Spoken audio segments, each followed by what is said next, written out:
Boa noite, tudo bem? É um prazer enorme estar aqui. Eu estou com dificuldade de ouvir vocês, mas eu imagino que vocês devem ter chamado aí o Paulo Betaglia, ouviu o sobrenome de Lampejo.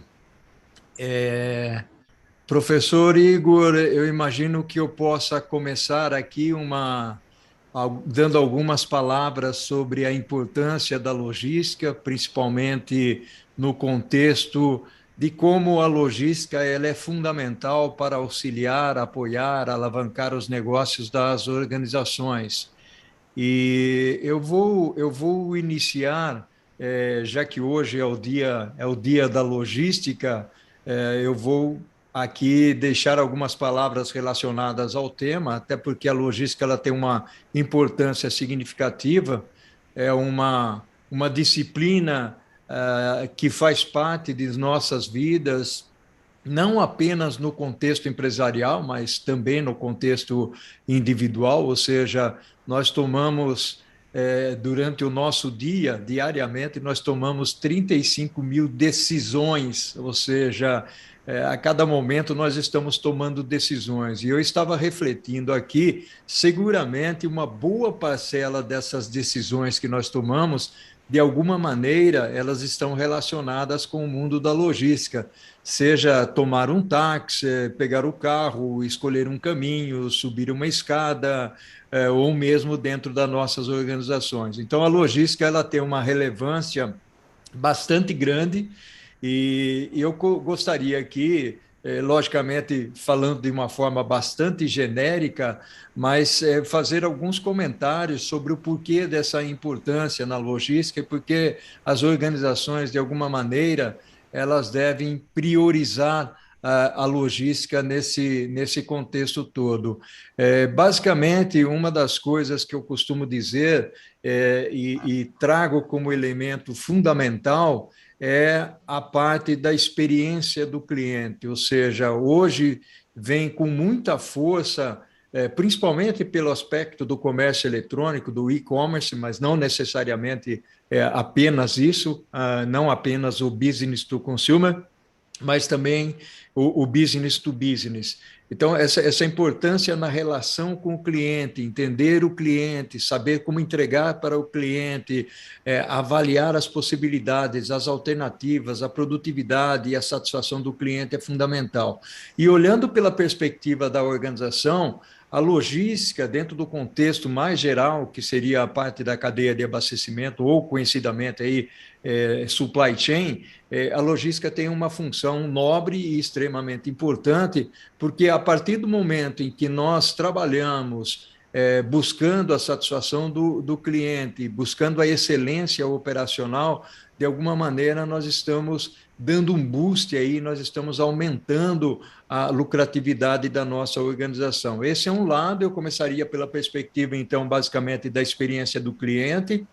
Do outro lado, eu trago o segundo ponto da importância da logística, que é basicamente o aumento de lucratividade nas organizações, e por conseguinte, logicamente, depois que nós falamos de experiência do cliente e nós falamos sobre a perspectiva da lucratividade, seria uma logística muito bem implantada, uma logística muito bem utilizada, também permeando a organização pelo contexto da redução de custo, principalmente a busca da excelência de custo dentro das organizações, olhando pela perspectiva daquilo que nós chamamos de visibilidade. Hoje é muito comum nós entrarmos na seara da visibilidade, ou seja, nós precisamos entender a relação com o fornecedor e a relação com o cliente.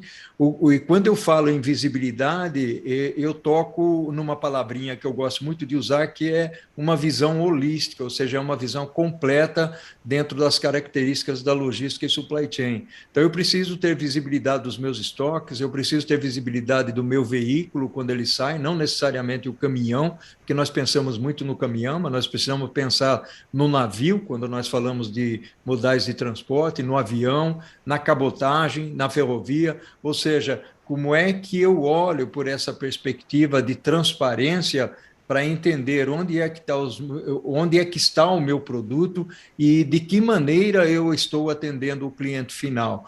Eu gosto muito de trazer exemplos. Uma coisa é você fazer um transporte da sua empresa, por exemplo, para um supermercado, e ali você monitorar o que está sendo entregue, qual o nível de estoque, qual é a falta, eventualmente, de produto, e nós sabemos que produto que falta na gôndola, você pede cliente, você pede venda, então tem uma característica bastante importante aí. E uma outra característica que é fundamental dentro desse prisma ou perspectiva que eu estou trazendo na visibilidade vamos pegar o varejo, já que o varejo online basicamente vem com uma força muito grande, olhando pela perspectiva aí do comércio eletrônico, do avanço do comércio eletrônico, que há 5, 6 anos atrás representava 17% do varejo mundial e hoje já está aí no patamar dos 22%. Logicamente, nós tivemos os picos com relação à pandemia, nós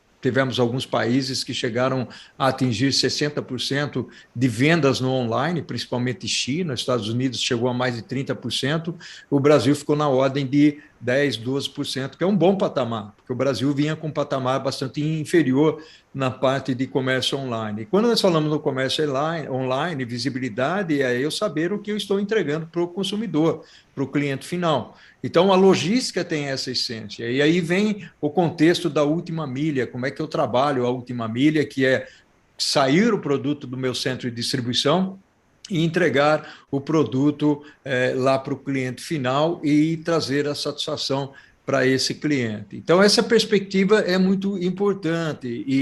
E quando nós falamos de logística, a logística é um componente da cadeia de abastecimento e de supply chain, porque a logística tem uma atividade bastante importante, que é basicamente mover e armazenar, enquanto que supply chain é mais abrangente, supply chain trata muito mais da característica do planejar, do comprar, do produzir, do distribuir, olhar pela perspectiva da logística reversa, que hoje é bastante acentuada, ganha uma importância significativa, tanto pelo aspecto econômico, como pelo aspecto social, e também pelo aspecto do meio ambiente, o aspecto ambiental.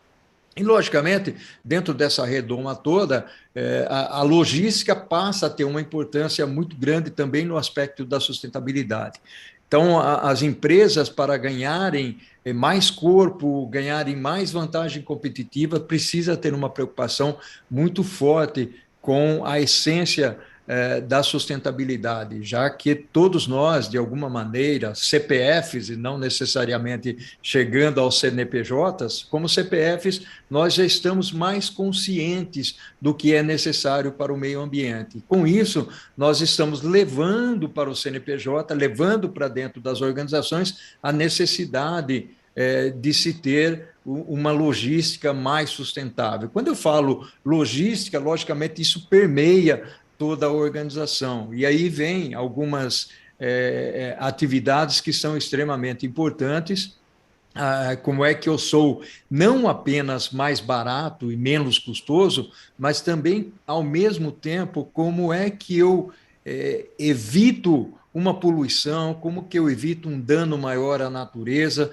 Essa tem sido a preocupação de muitas organizações. Se nós pegarmos Natura, se nós pegarmos Ambev, HP, algumas organizações que vêm tratando o aspecto da sustentabilidade de uma forma interessante e importante, visando gerar menos carbono, inclusive. Então, muitas vezes nós olhamos pela logística, pelo aspecto operacional, pela eficiência operacional, mas tem esse lado da sustentabilidade também. E eu queria entrar um pouco mais na seara, descer um pouco no nível de detalhe, o quanto eu sou efetivo lá no meu armazém, no meu centro de distribuição, o quanto eu utilizo, por exemplo, de tecnologia para entender qual o grau de importância da logística neste contexto todo. Então, é importante eu fazer uma boa gestão do meu transporte, uma boa gestão do meu armazém. Eu sou um apaixonado pela logística. Quando eu começo a falar de logística, logicamente, eu começo a abranger alguns aspectos extremamente importantes e eu começo a fazer conexões, inclusive contar algumas histórias que são fantásticas. Nós sabemos que a logística tem uma história bastante interessante, embora ela tenha uma conexão muito forte, infelizmente, com a guerra. Aí nasce alguns conceitos logísticos importantes, mas eu prefiro olhar por outra perspectiva. Porque, inclusive, o dia 6 de junho é o dia D, é o dia do desembarque de cerca de 24 mil soldados na Normandia, lá na França, exatamente para combater os alemães, e a gente sabe que aí teve uma estratégia logística bastante forte, e hoje nós usamos no Brasil essa data para comemorar. Não necessariamente os outros países utilizam essa data, Estados Unidos, 28 de junho, alguns países da Europa utilizam o 16 de abril. Eu gostaria de voltar ainda um pouco mais para o termo da visibilidade, porque a visibilidade é uma expressão, uma palavrinha que basicamente vem aí causando alguns desconfortos, vamos dizer assim, para organizações e para cabeças de executivos e colaboradores dentro das empresas, porque como é ser visível, como é fazer visibilidade, ou seja, como eu entendo quando o meu caminhão, por exemplo, o meu navio, ele sai de algum lugar, ele sai do meu centro de distribuição, ele sai do porto, ele sai do aeroporto, onde é que está esse produto? Quanto é que eu tenho de produto? Quando o produto vai chegar ao destino final? Então, essa análise, esse fundamento, ele é muito importante em toda a cadeia de abastecimento. E aí vem um conceito bastante interessante que talvez vocês aí já tenham, de certa forma, olhado por essa perspectiva, que é a torre de controle na logística, como é que eu fundamento as minhas medidas, como é que eu tenho os meus indicadores e, portanto, com esses indicadores implementados na minha empresa, eu faço uma avaliação se o produto chegou ou não no cliente final, no consumidor, quanto tempo ele levou, o quanto ele está ajustado às promessas que eu faço para poder atender a expectativa do cliente. Então, essa conexão, essa relação é muito importante. E aí vem um outro contexto, né? Nós falamos da gestão do armazém, da gestão do centro de distribuição, e é fundamental ainda olhar pela perspectiva do quanto eu sou capaz de fazer uma gestão efetiva, principalmente na parte do transporte, olhando pela perspectiva da melhor rota, do caminho mais curto, de evitar o gargalo, evitar os acidentes, evitar o congestionamento. E aí eu me jogo, não se esqueça que eu estou falando de uma forma genérica, eu me jogo um pouco para o lado da mobilidade urbana. Como é que fica o transporte dentro das cidades? Como é que eu sou efetivo? Eu não consigo mais colocar um caminhão grande para circular dentro da cidade. Então, eu preciso usar formatos e formas diferentes desse transporte, usando os VUCs, as motos e outras formas, até bicicletas, por exemplo, para poder chegar no meu destino final. E não basta isso. Muitas vezes eu tenho o meu centro de distribuição, que é grande, que fica numa rodovia, eu preciso criar pequenos espaços dentro da cidade, onde à noite eu entrego com o meu caminhão grande e depois de manhãzinha eu faço todas as minhas cargas fragmentadas e eu saio, então, do meu centro de distribuição pequeno, um armazém pequeno, uma loja pequena, para poder entregar para os meus clientes. Então, essa conexão ela é muito importante, já que nós falamos, e eu costumo mencionar, que a logística ela conecta o mundo, ela move o mundo e ela conecta pessoas. Primeiro de tudo, ela conecta pessoas, não só pela perspectiva de transporte de passageiro, mas porque o ir e vir de mercadoria sempre está relacionado com uma pessoa lá do outro lado, seja pelo varejo ou não, porque num dado momento tudo isso vai se desdobrar no varejo. E a empresa que se preza, ela tem uma habilidade e uma necessidade, muitas vezes, de fazer gestão de riscos. E o que seria gestão de riscos no supply chain, na logística? Não é necessariamente o olhar para o acidente de um veículo, por exemplo. Não é só isso. A gestão de riscos, perdão, ela vai muito mais longe. A gestão de riscos é eu me preocupar com a minha imagem e a minha reputação. um risco de eu não entregar para um cliente, principalmente nos tempos modernos, na era digital que nós estamos vivendo, eu causar problema para o cliente pode significar o cliente fazer uma reclamação lá no Facebook, ou no mundo digital, no Reclame Aqui, e uma denúncia desse tipo na rede social, ela pode, de certa forma, influenciar outras pessoas a não comprar dessas empresas. Nós vemos muito isso lá no LinkedIn, nós vemos isso lá no Facebook. Então, esse risco, essa gestão de risco que eu estou falando, vai um pouco mais além. Logicamente que há uma preocupação muito grande também com o aspecto da segurança, mas eu gostaria que as pessoas dentro das organizações pensassem, inclusive, de uma forma diferente. Pensassem pela perspectiva e pelo aspecto fundamental de como é que eu administro a minha organização, como é que eu olho a perspectiva da minha organização pelo lado do risco. E outra coisa que eu queria mencionar aqui, que eu acho que é bastante pertinente, é a escalabilidade. Há um aspecto bastante interessante nos tempos modernos, quando aquelas empresas lá no passado criavam o seu site, montavam uma carinha bonita para que nós pudéssemos entrar ali, comprar o nosso livro, o nosso DVD, ou a nossa máquina de lavar, ou seja, tinha ali uma função interessante.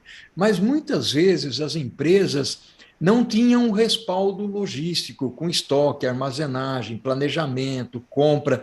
Então, desenhava uma carinha de um site, você entrava lá, fazia o seu pagamento, mas as promessas não eram cumpridas. Então, nós precisamos tomar cuidado com esse aspecto de ter a habilidade de criar modelos de negócios que sejam realmente pertinentes e que possam atender efetivamente à necessidade do cliente. Então, essa perspectiva é importante porque a logística, ela está nos detalhes, tanto para, eu costumo dizer que isso vale tanto para o bem como para o mal, ou seja, uma boa logística pode, logicamente, trazer uma vantagem competitiva para a organização, principalmente se ela está alinhada com indicadores de desempenho que tragam a satisfação do cliente, mas, ao mesmo tempo, uma má logística pode prejudicar barbaramente a organização. Então, a logística ela está presente numa série de funções, de elementos dentro da sociedade, que é fantástico. Ou seja, nós vemos a logística na saúde, nós vemos a logística no alimento, nós vemos a logística tendo permeando algumas necessidades básicas, e nós estamos, eu falei da visibilidade, mas nós estamos muito mais preocupados também com o lado da rastreabilidade, ou seja, como é que eu rastreio, por exemplo, produtos que eu coloco no mercado. Ou seja, a partir do momento em que eu entrego um determinado produto no supermercado ou num determinado consumidor, como é que eu rastreio para saber qual foi a matéria-prima, o insumo que eu utilizei naquele produto, principalmente quando eu estou falando pela perspectiva de ser uma fábrica, uma empresa que manufatura alguma coisa. E com isso, o que eu quero trazer? Eu quero trazer que a visão holística da cadeia de abastecimento, ela se amplia. Eu não tenho mais aquela visão voltada basicamente para entregar para o cliente a partir do meu centro de distribuição, a partir da minha fábrica. Não, eu preciso colaborar e entender também o que os meus fornecedores fazem.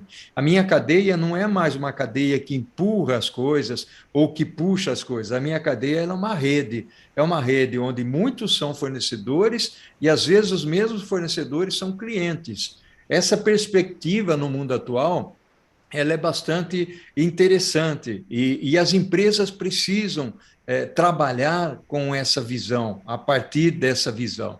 E, mais do que isso, olhar pela perspectiva do custo logístico. Né? Nós sabemos, por exemplo, que a logística hoje ela representa no Brasil entre 12% e 13% do PIB. É um número significativo, já que nos Estados Unidos esse percentual é de mais ou menos 8%. Então, vamos olhar a metade do copo cheia, né? Ou seja, há uma oportunidade gigantesca aí de redução de custo. A gente sabe que as nossas rodovias elas não têm essa qualidade como poderia ou deveria. Nós sabemos que a ferrovia é pouco explorada, há uma concentração muito grande de transporte nas rodovias, cerca de 61, 62%, enquanto nós ficamos com 20, 21% na ferrovia. Esse número poderia ser bem maior. Nós falamos aí de que nós temos lá em 1900, nós tínhamos 30 mil quilômetros de ferrovias e hoje nós estamos menor, nós temos menos quantidade de trilhos no nosso país. Nós estamos com 29 mil quilômetros ou 29.500 quilômetros, ainda que a gente tenha visto aí algum investimento do governo atual, principalmente o ministro Tarcísio, atuando fortemente nisso. Então, essa é a mensagem que eu queria dar para você, ou para vocês, olhando pela perspectiva da logística. Eu sou autor do livro que vocês talvez já conheçam, que é Logística e Gerenciamento da Cadeia de Abastecimento. A quarta edição desse livro saiu no ano de 2020, em plena pandemia, algo que para mim era inacreditável lançar um livro em plena pandemia, e é um livro bastante vendável. Então, é um livro que serve aí de apoio para profissionais, estudantes e professores. Então, esse é o recado que eu queria dar para vocês. Uma outra coisa que eu também gostaria de dizer, eu tenho um canal, vocês estão vendo o Prosa com Bertaglia aqui, eu tenho um canal lá no YouTube com cerca de 400 prosas, muitas delas, eu diria que 50% delas voltadas à supply chain e logística, porque é a minha área de paixão. Então, se vocês tiverem interesse, façam uma visita, é só colocar lá no YouTube Paulo Bertaglia, que vocês vão me achar, façam a inscrição e vocês vão ter direito a assistir aquilo que é o meu voluntariado, ou seja, eu sou voluntário da educação e faço questão de disseminar o conhecimento através dessas prosas. Eu agradeço ao professor Igor pelo convite. Eu tinha meia hora, eu acredito que eu passei um pouquinho do horário. Professor, um grande abraço, gratidão enorme aí pelo convite e espero que eu tenha trazido para vocês uma contribuição simples do que é a logística, já que a logística move o mundo ao infinito e além. Um forte abraço para vocês.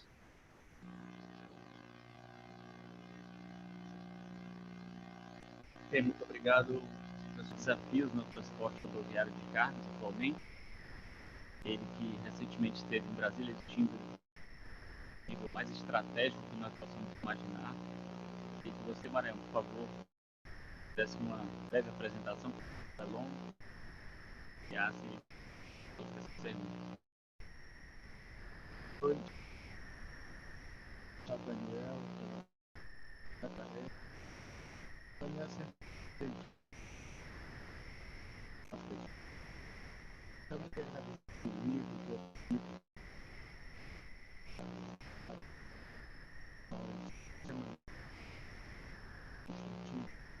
somente a gente ficando na cadeia pode colocar os nossos dias mais do que colocar nossos trabalhos mais importante ouvir o que colocar mais trabalho. No meu currículo, eu sou um apaixonado pela logística. É o meu principal foco mesmo. Tenho 20 e poucos anos na área, então, 6 anos depois,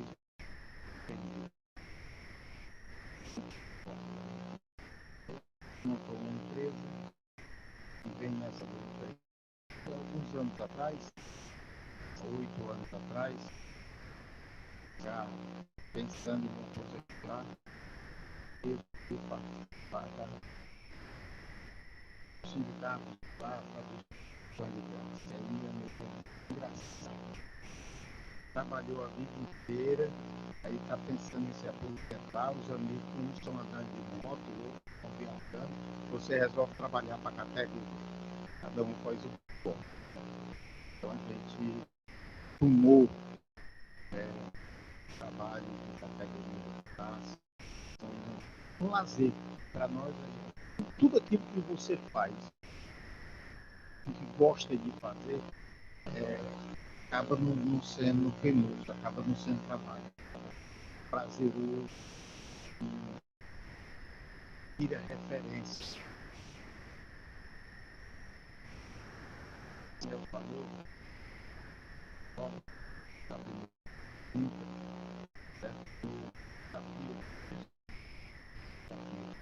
hoje, a nível nacional, grande desafio para o transporte rodoviário de carga é o combustível. Nós não temos no Brasil uma política consistente de fornecimento. Não sabemos qual vai ser o custo do combustível amanhã. Né? Mês que vem, amanhã nós vamos com dados. Tem uma série de situações. Pra você ter ideia, em 2014, o combustível médio da frota brasileira girava em torno de 30% a 35% do valor do. Hoje está em torno de 45%. Isso subiu tanto. Então, outro númerozinho para você. A situação do transporte rodoviário está tomando uma proporção tal que em 2019 o Brasil tinha registrado na ANTT algo em torno de 1.100.000 caminhoneiros autônomos. No final de 2021 tinha algo em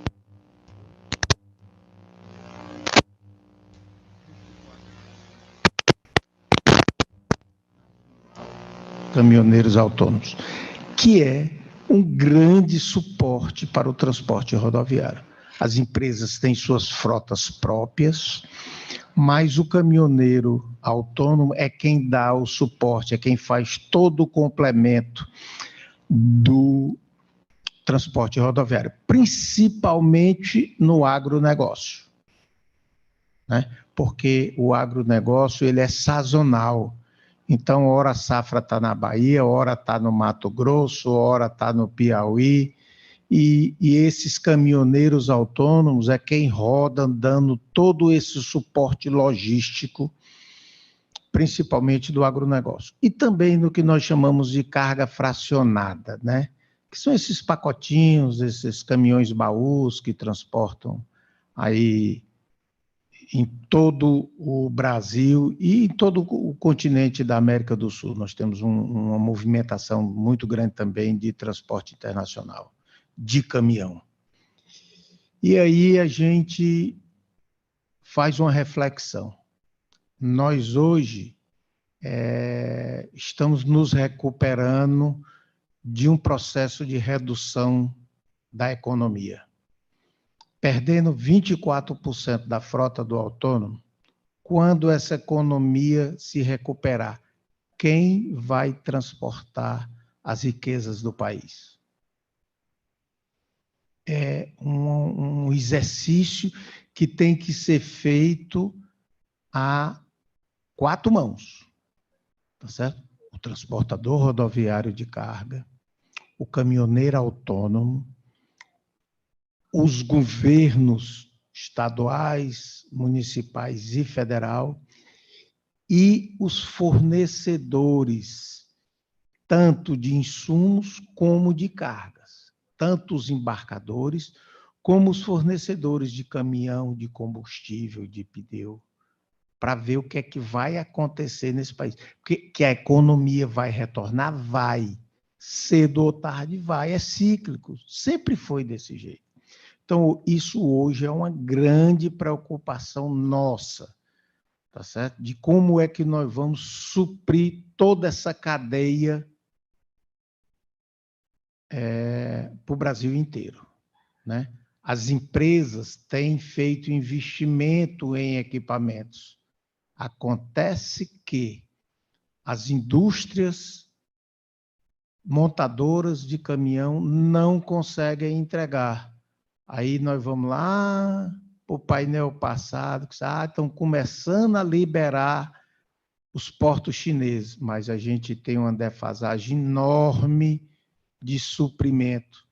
A gente tem empresas dando férias coletivas por falta de material. Nós temos um estoque enorme de caminhões semi-pronto no pátio das montadoras, porque está faltando um chicote elétrico, está faltando um semicondutor, está faltando isso e aquilo outro, né? Então, a nível nacional, essa é a grande preocupação, é que nós tenhamos uma política de Estado no fornecimento de combustível. E quando a gente fala fornecimento de combustível, a gente puxa a sardinha para o óleo diesel, que é o nosso principal insumo no transporte rodoviário, mas nos energéticos de uma forma geral, na energia solar, na energia hidráulica, todos os fornecimentos, nos óleos lubrificantes, em toda a cadeia de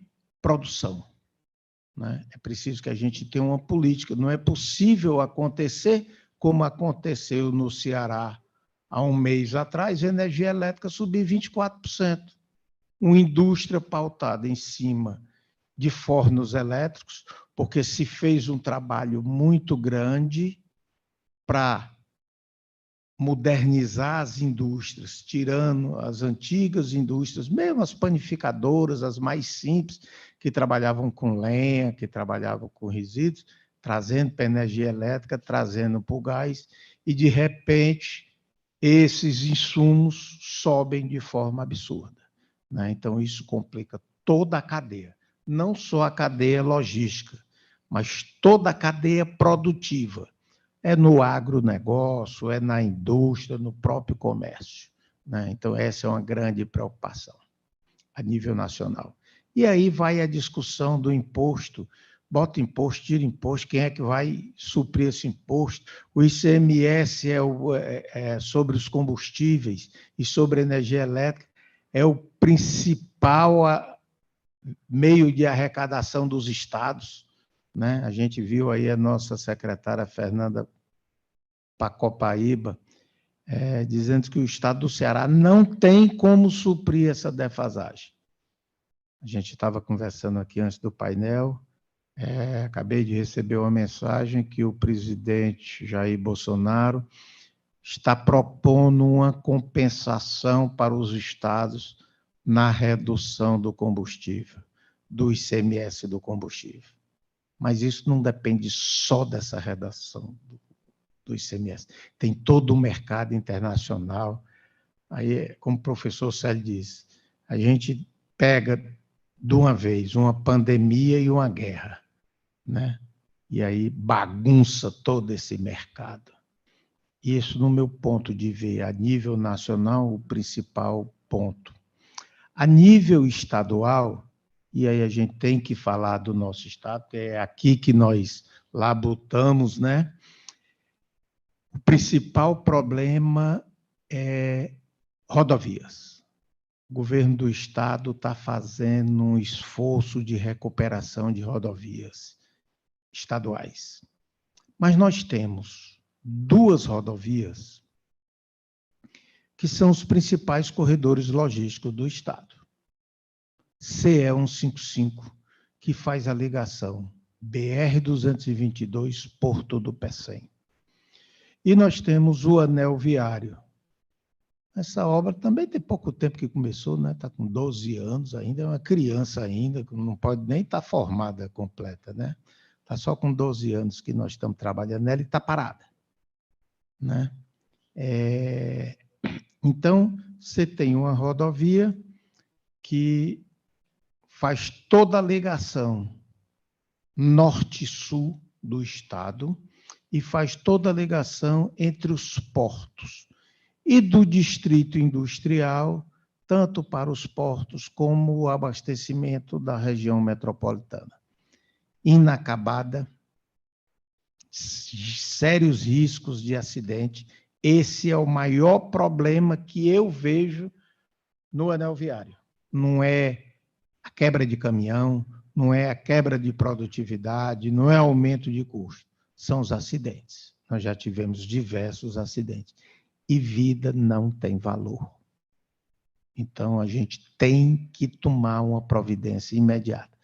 A governadora Isolda Sela está fazendo um esforço aí junto com o DENIT para estadualizar essa rodovia. Essa rodovia é uma rodovia federal, cuja construção foi cedida ao governo do estado. E aí fica nessa confusão. Faz a concorrência é feita pela SOP, mas tem que ter a anuência do DENIT, o DENIT não concorda, cancela a concorrência, homologa a concorrência, a consultora começa a trabalhar, não vem os reajustes necessários, nesses momentos nós temos, principalmente no material asfáltico, entrega a obra, nós já tivemos aí uns 5 ou 6 consórcios trabalhando na obra, no momento parado. E mais grave, a CE 155. Não devia nem estar falando nisso, porque o Daniel é especialista em CE 155. Mas como ele me deu a oportunidade, eu sou falador, eu vou falar. A CE 155 é um projeto que tem, se eu não me engano, 16 anos de idade. Quando a CE 155 foi concebida para alimentar a logística do Porto do Pecém, tanto de embarque como desembarque, um dos produtos que hoje gera o maior problema na rodovia são as pás eólicas. Quando foi feito o projeto, e as primeiras pás eólicas tinham um comprimento de 68 metros. Então, foi feito todo um projeto nos retornos, nos raios de curvatura dos retornos, dos acessos, para uma pá eólica de 68 metros.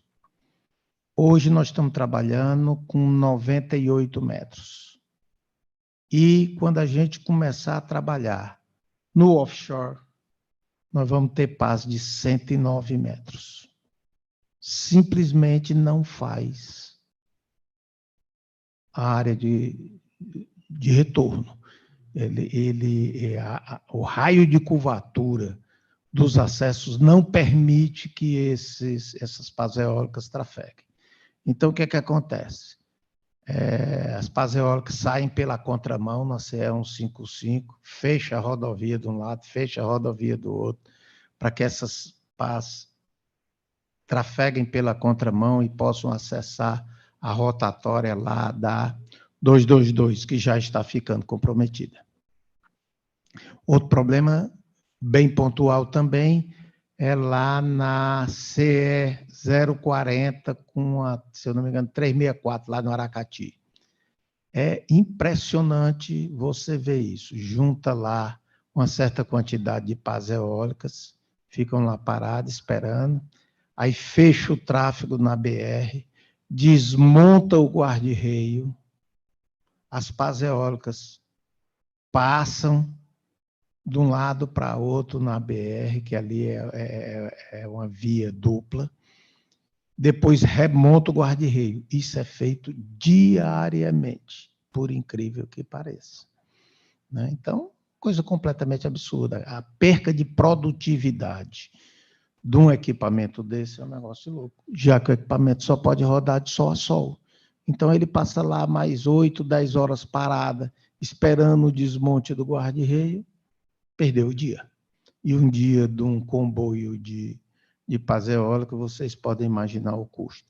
Então, a gente vê esse tipo de situação. O projeto da 155 não está concluído e não atende às necessidades atuais, sem falar nas necessidades futuras. Então, nós precisamos rever esses conceitos. Nós precisamos construir rodovias para daqui a 30 anos, 50 anos. A gente não pode imaginar uma rodovia no volume atual,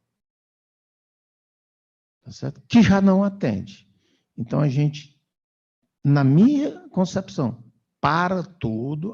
Mas está um caos. Está um caos, já está o caos, já está o caos.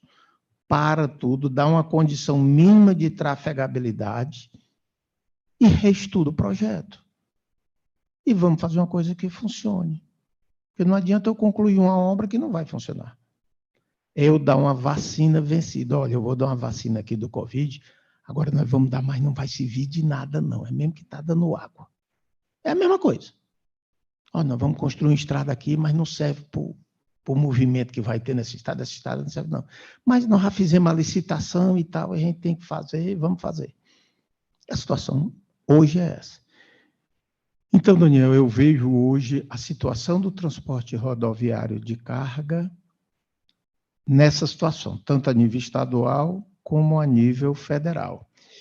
E diga-se de passagem, o transporte rodoviário de carga hoje estima-se que represente algo em torno de 64%, 66% de todo o transporte de mercadorias e pessoas no Brasil. Mas essa estatística é uma coisa que você bota ela do jeito que você quer, né? Você é quem diz como é que você quer o número. Realmente, se você pegar o volume transportado, é essa. Mas as pessoas esquecem de botar na estatística que o transporte rodoviário de carga ele é transversal. Se você vai usar o transporte aéreo, você obrigatoriamente tem que usar o transporte rodoviário. Se você vai usar o marítimo, você obrigatoriamente tem que usar o transporte rodoviário. O ferroviário, idem.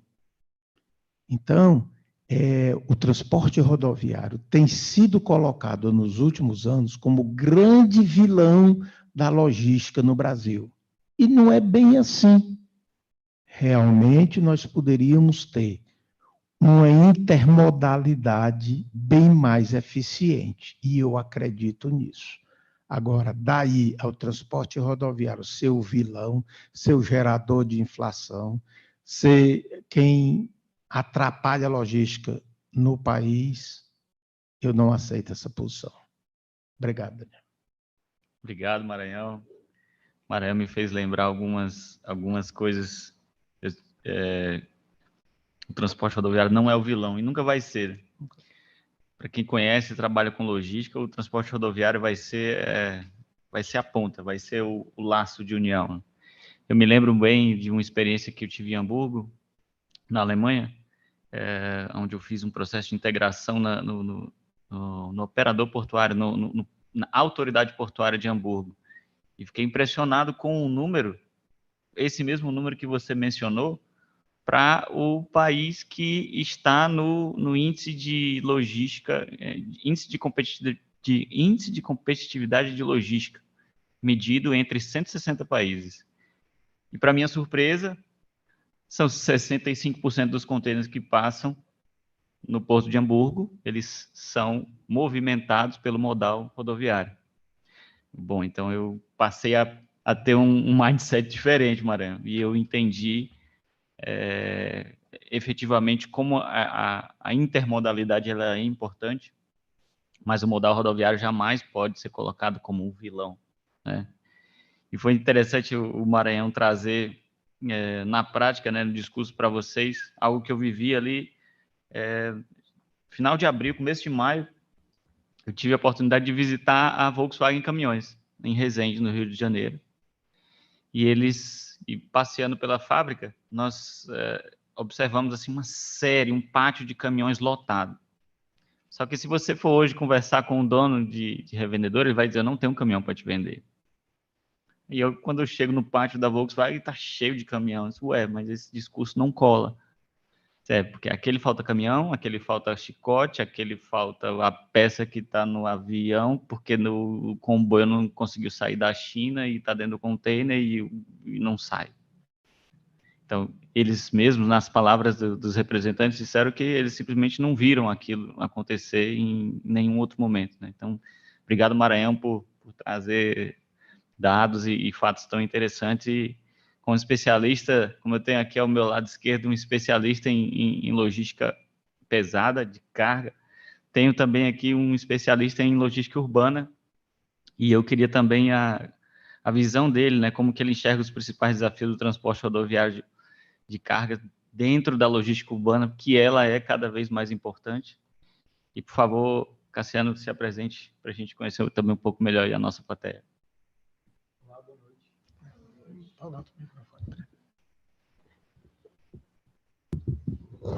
Boa noite. Desde já eu queria agradecer a oportunidade de estar aqui, podendo participar desse momento super rico. E eu me chamo Demóstenes Cassiano,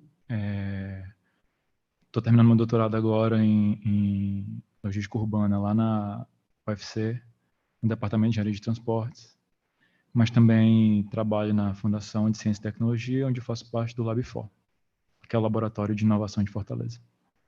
E lá a gente tem a oportunidade de lidar com a maioria dos problemas da cidade, entre eles os de logística urbana. E eu vou tentar colaborar um pouquinho aqui com vocês hoje nessa discussão que está tão boa.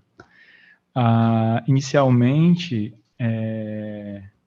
acho que a logística urbana não enfrenta desafios muito diferentes dos da rodoviária. Claro que combustível é, sem dúvida alguma, um desafio enorme, mas também a gente acaba vendo como uma oportunidade da questão da matriz energética, porque nós chegamos num ponto de ciência e tecnologia onde os veículos são movidos em diferentes matrizes energéticas.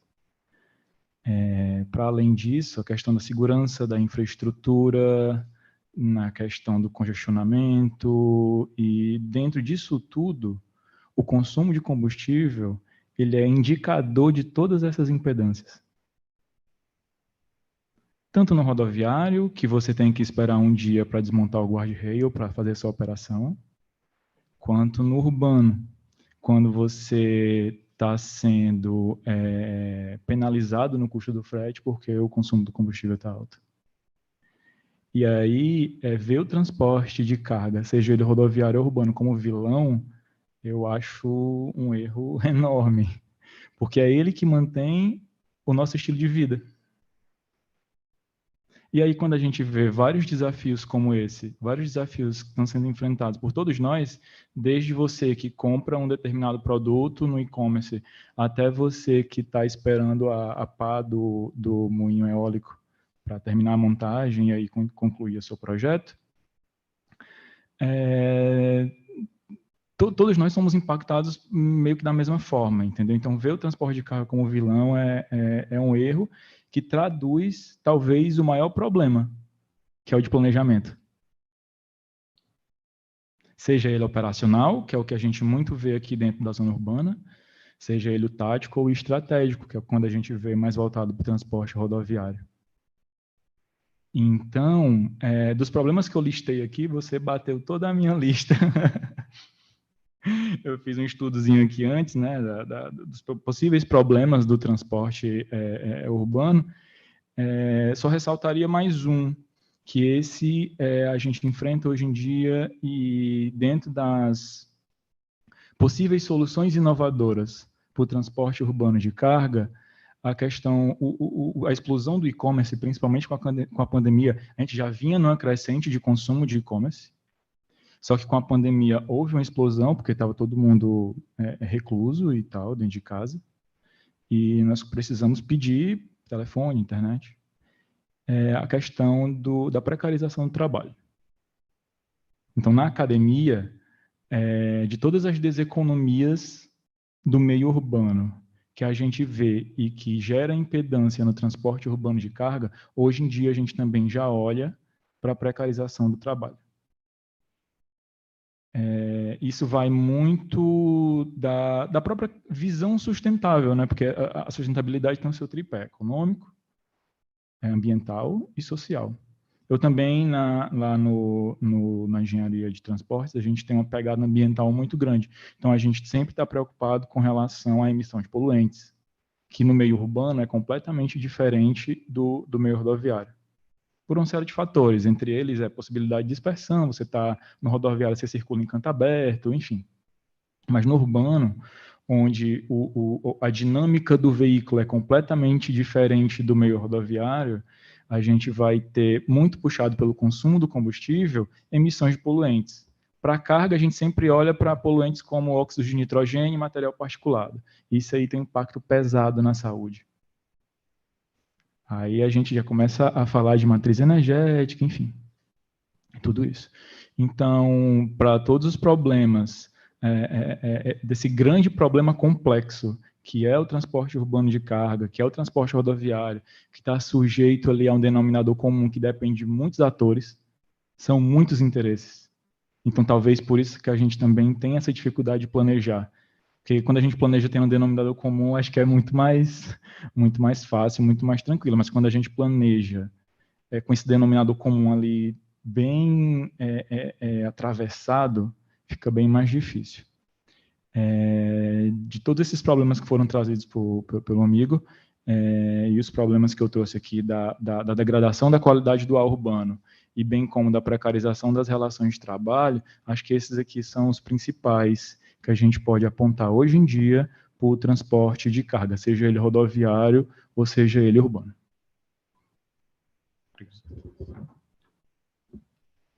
Obrigado, Cassiano. Queria agora partir para o segundo bloco de perguntas, bem nessa pegada que o Cassiano já estava começando aqui, sobre a pegada de carbono, seus impactos, principalmente no que tange aí a logística urbana, que ela está bem mais antenada em relação a isso. E aí eu já queria partir para a segunda pergunta, Cassiano, começando com você, nesse bloco, já queria voltar a palavra para você. E aí também já estendo a palavra também na sequência para o Marcelo Maranhão. Como vocês poderiam caracterizar o papel das novas fontes de energia, sejam elas renováveis ou não, no transporte rodoviário de cargas?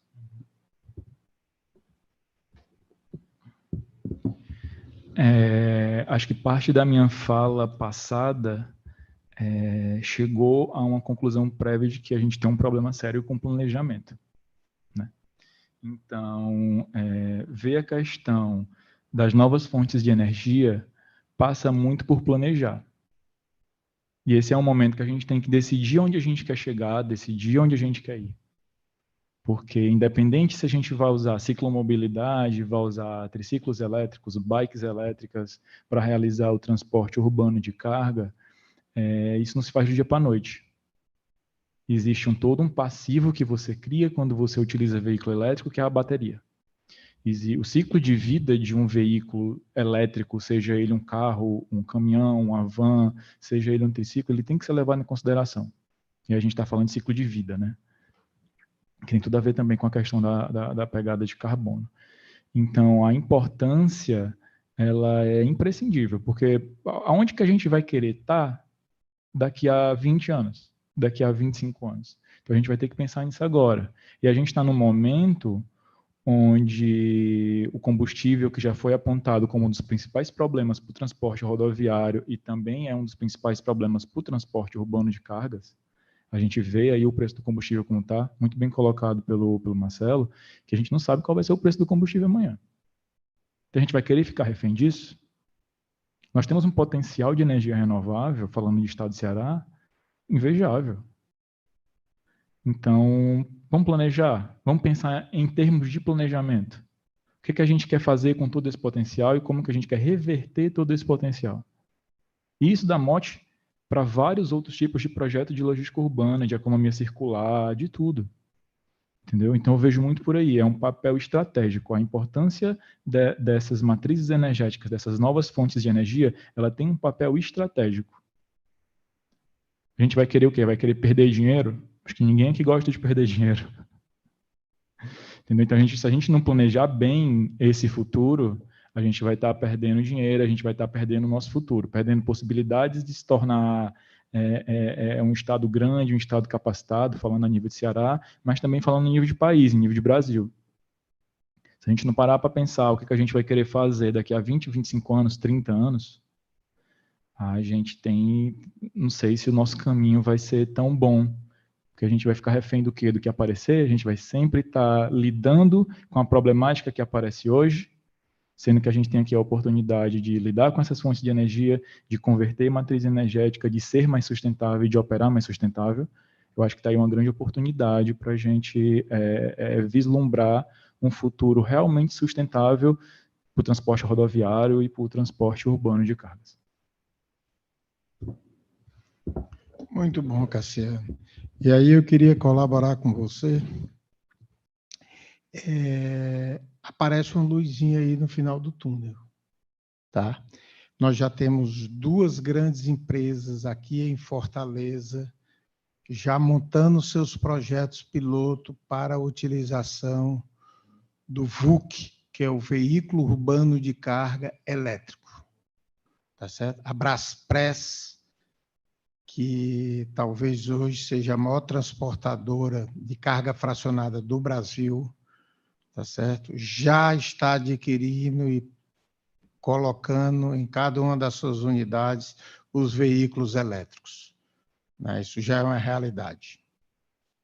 A Antártica, por intermédio das suas transportadoras, também está com um projeto de utilização dos veículos de entrega urbana serem 100% elétricos. E aí vem, ambas no projeto têm uma unidade geradora de energia solar. Ele vai gerar essa energia durante o dia, abastecer as baterias reserva. À noite, quando os carros voltarem, troca as baterias e o segundo jogo de bateria vai ser abastecido no dia seguinte.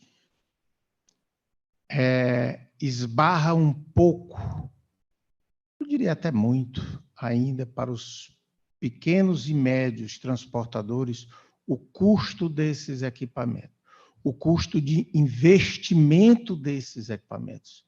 Porque a conta está toda feita, ele se paga com 6 anos.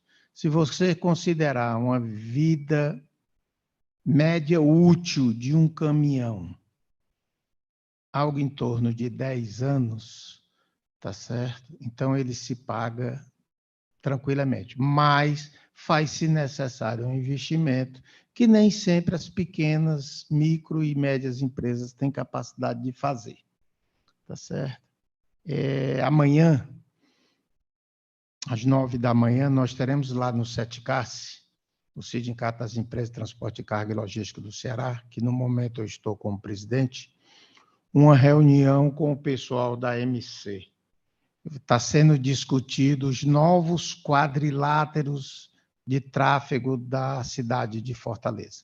Nós temos 2 quadriláteros de restrição de tráfego, quadrilátero do centro e quadrilátero da Aldeota.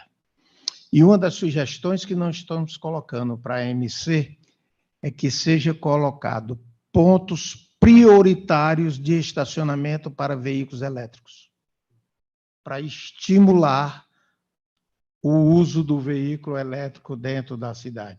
E aí vai diretamente nessa questão do ambiental, né? Nós precisamos estimular isso nas mais diversas formas, seja em subsídios de IPVA, seja em facilidade de tráfego desses veículos, mas nós precisamos fazer isso pelo nosso compromisso ambiental. Nós também temos um compromisso ambiental. Nós temos um compromisso, não é conosco não, é com os nossos netos. Não vamos ligar para a cidade, não vamos ligar para os outros, não. Vamos pensar nos nossos filhos e netos. E assim a gente beneficia toda a comunidade, né? Então, esse é um trabalho que a gente está fazendo junto com a MC. E existe essa luzinha no final do túnel. Para o transporte rodoviário de médio e longo percurso, essa luz está... O túnel está bem mais distante. A capacidade de armazenamento dessas baterias para... Hoje, giram em torno de 200 a 400 quilômetros, que para o transporte rodoviário de carga é inviável. Tá certo? A conta que a gente faz no transporte rodoviário é o seguinte: o motorista, pela lei do motorista, ele pode rodar 10 horas por dia.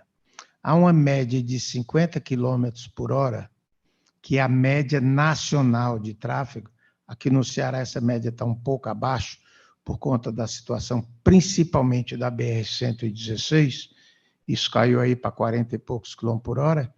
O motorista normalmente rodaria dentro da lei, tudo certinho, obedecendo o tempo de condução, obedecendo a velocidade, rodando em cima da roda mesmo, ele rodaria 500 quilômetros por dia. E eu não tenho bateria para isso. Então, eu iria rodar 250, 300 quilômetros, ia parar ali 10, 12 horas para recarregar as baterias. E além de não ter ainda uma rede de abastecimento elétrico em torno das nossas rodovias, tá certo? Então, isso vai demorar um pouco. Vai chegar, com certeza vai chegar, tá certo? Mas o urbano, ele é para já, ele pode ser amanhã. Basta que se faça alguns ajustes no que diz respeito ao custo de aquisição do equipamento. A gente fazendo esses ajustes, a gente tem condição de substituir rapidamente essa frota urbana. Muito bom, Maranhão e Cassiano. Só para a nossa plateia, o público do YouTube também acompanhar um pouco disso, né, do que o Maranhão falou, é interessante. Hoje, uma das principais soluções do elétrico, do caminhão elétrico hoje disponível para entregas urbanas, né, para dar uma cifra do que o Maranhão falou, como ele é mais caro, principalmente no start, no custo de aquisição, a gente está falando de um equipamento hoje que é mais de 3 vezes o valor, né, no custo de aquisição. Então, é um valor representativo, né, mas a resposta está dentro do setor automotivo, que é plenamente conhecido, se chama escala. Então, a partir do momento que, como o Cassiano falou, o planejamento chegar, os desdobramentos se derem em ações, nas mais diversas ações, eu também acredito, Maranhão, também acredito que isso é uma questão de tempo, para que a gente chegue realmente nessa escala e que o elétrico vire ainda mais uma realidade, né? Muito bom. E puxando ainda mais essa questão da eletrificação, da digitalização, como é que vocês, Cassiano e Maranhão, e aí voltando a palavra agora para o Maranhão, para vocês, como a tecnologia e a inovação no setor de logística e transporte podem auxiliar o setor nesse cenário tão desafiador? Professor Célio citou muito aqui no bloco passado que logística é tecnologia pura. Não se tem mais, não se concebe mais hoje logística sem tecnologia.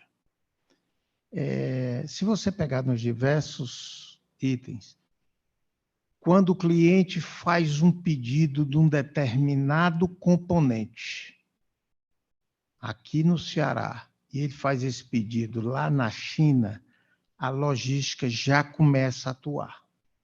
Então, ele faz esse pedido eletrônico, a fábrica recebe lá esse pedido eletrônico, vai para a sua linha de produção. Ao mesmo tempo, ele já está programando um embarque num porto da China, que esse embarque já está programando um navio, que já está programando um contêiner, que vai levar X dias de viagem para o porto do Pecém, que vai ter que ter lá a estrutura do porto do Pecém pronta para receber esse navio, para desembarcar esse contêiner, para colocar no caminhão, para levar para o destinatário. O destinatário, na hora que embarcou lá na China, ele já sabe que dia esse produto vai estar no porto do Pecém, ele já sabe para o cliente dele quando é que ele vai poder entregar o produto ao cliente dele. Então, tudo isso é só tecnologia. E nós vamos fazer o quê? Gerenciar essa tecnologia. Programar essa tecnologia. A mesma coisa vai para o transporte urbano. O CD da Amazon recebe aqui um contêiner de 10, 15 mil itens vindo da China, para uma gama enorme de clientes.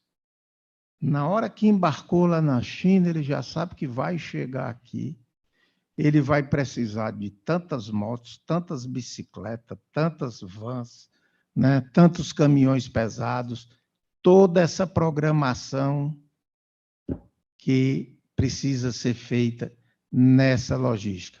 e entra também violentamente no custo das empresas. Nós estávamos conversando aqui, antes da gente começar o painel, a questão de monitorização dos veículos. Minha empresa é uma empresinha pequena, não é nada grande. Mas nós temos, em tempo real, todo o monitoramento de cada veículo, tempo de tráfego de cada motorista. Nós temos todo o rotograma do caminhão, a que velocidade ele andou, em tempo real, qual o consumo de combustível naquele momento. Controle de frenagem. Então, toda a telemetria que a gente, há uns anos atrás, ouviu falar na Fórmula 1, que o cara controlava se o carro ia frear mais do lado direito ou do lado esquerdo, que a gente via na Fórmula 1, rapaz, isso é um negócio espetacular. Hoje, nós ainda não conseguimos controlar a frenagem, mas nós sabemos exatamente o comportamento de cada veículo, de cada motorista. Os veículos que fazem transporte de carga perigosa, especialmente de combustível, hoje, tem no mínimo 7 câmeras monitorando o veículo e o motorista. Ele está ali no verdadeiro Big Brother. Né? Então, ele sabe lá se o motorista passou, se o motorista abriu a porta do passageiro, se não botou. Tudo isso é monitorado em tempo real. Os veículos mais novos, de 2016, 2017, para cá, tem o controle de sono do motorista.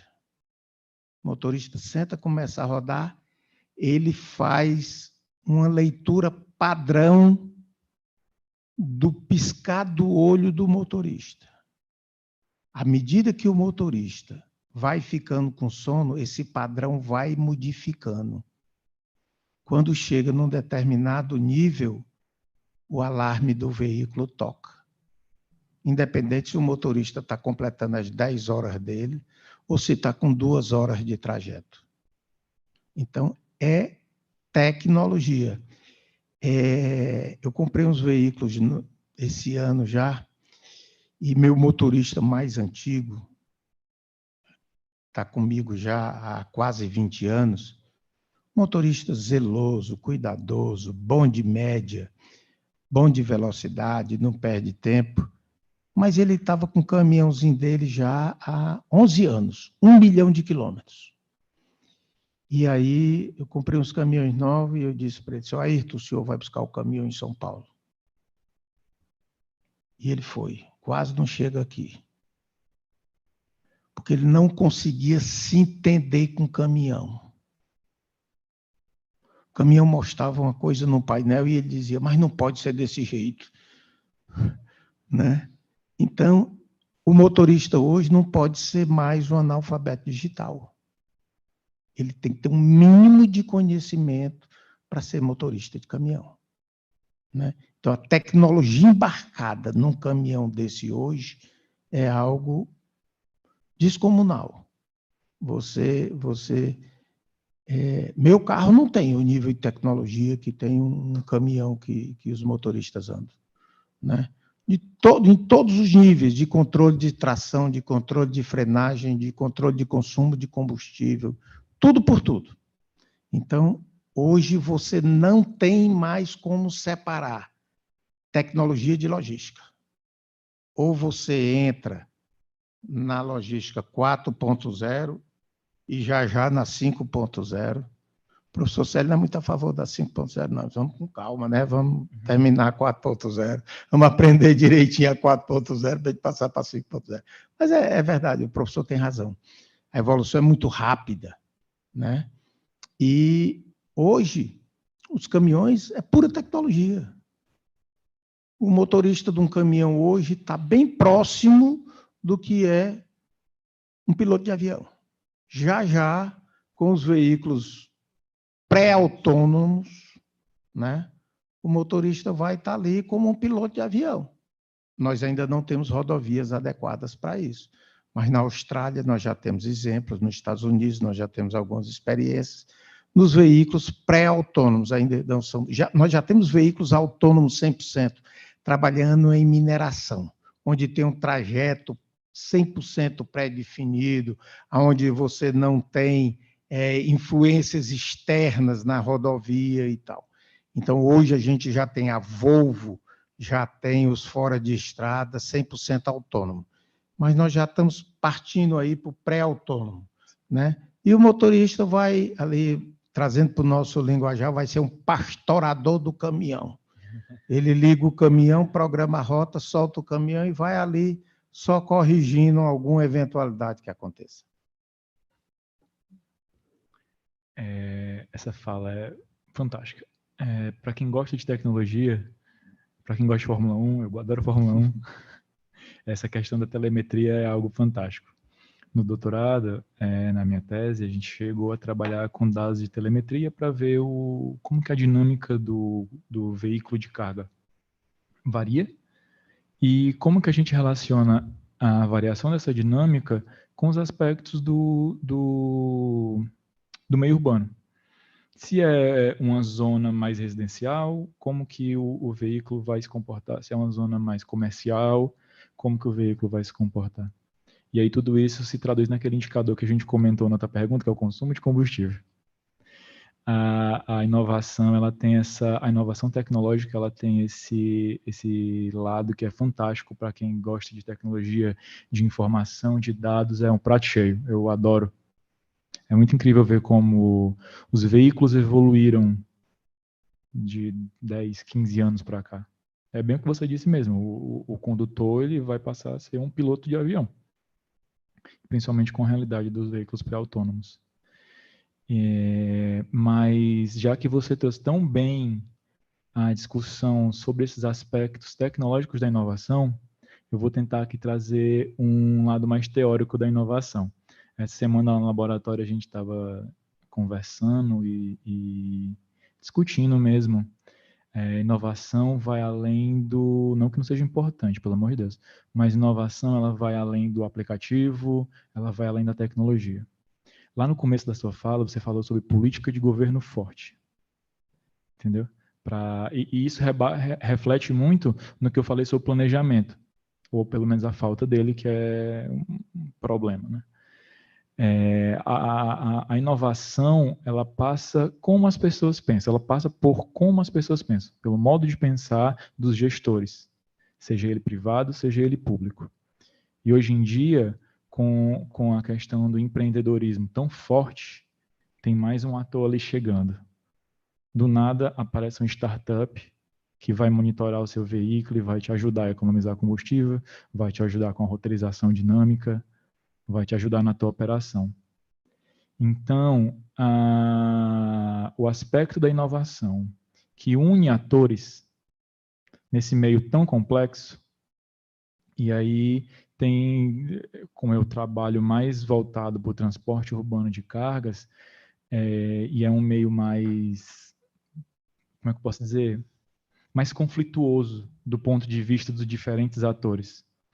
Então, pensar de forma inovadora vai refletir no planejamento, que vai refletir no consumo de combustível, que vai refletir na eficiência da operação do transporte urbano de cargas. Então, quando você traz a academia, você traz o privado, você traz o público, você junta tudo isso, que é um mar de ideias, é um mar de possibilidades. Você cria terreno onde tudo isso que você trouxe sobre inovação vai ter uma eficiência potencializada. Porque é muito bom a gente acompanhar todo esse mar de dados, todo esse mar de informação. Mas quando a gente traduz esse mar de informação para aumentar a eficiência da sua operação, aí eu acho que a gente chegou onde a gente queria. Porque a gente vai continuar tendo aquela diversão de ver o consumo instantâneo, que eu acho isso fantástico. A gente vai chegar naqueles eventos bruscos, né? Porque hoje em dia a telemetria já contabiliza o evento brusco. se o condutor acelerou muito, se ele desacelerou muito, por que ele fez aquilo. Então, acho que a gente vai trazer essa operação do transporte urbano de carga para outro patamar. Eu acho que é bem por aí a questão da inovação. Tem o viés tecnológico, mas também tem a inovação no viés de planejamento. A inovação em como que os atores se relacionam. Porque a gente já vem com essa relação de atores ocorrendo da mesma forma durante muito tempo e a gente começou falando de problema. Será que se esses atores não começarem a se relacionar de uma forma diferente, de uma forma mais sinérgica mesmo, será que a gente não vai conseguir mitigar esses problemas? E aí a inovação é uma porta que se abre e tem ali dentro muitas possibilidades. Acho que é bem por aí. Daniel, só fazer um complementozinho. Questão da logística, saindo um pouco do transporte, eu tenho um filho que é arquiteto, mora no Canadá. Ele foi para o Canadá para fazer um mestrado de gestão de obras.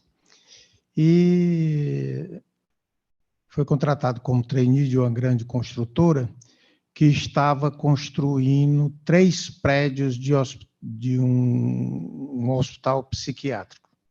Tá certo? Era um prédio para 2.300 leitos psiquiátricos. Por conta do frio lá em Toronto e tal, tem muitos problemas psiquiátricos de morador de rua. A diferença é que o morador de rua lá é assistido, né? E a primeira tarefa que deram para ele foi a logística das portas. Que doidice é essa? No hospital psiquiátrico, o projeto levou 2 anos e meio, o projeto da obra. O projeto executivo levou 8 meses. O projeto arquitetônico levou 2 anos e meio.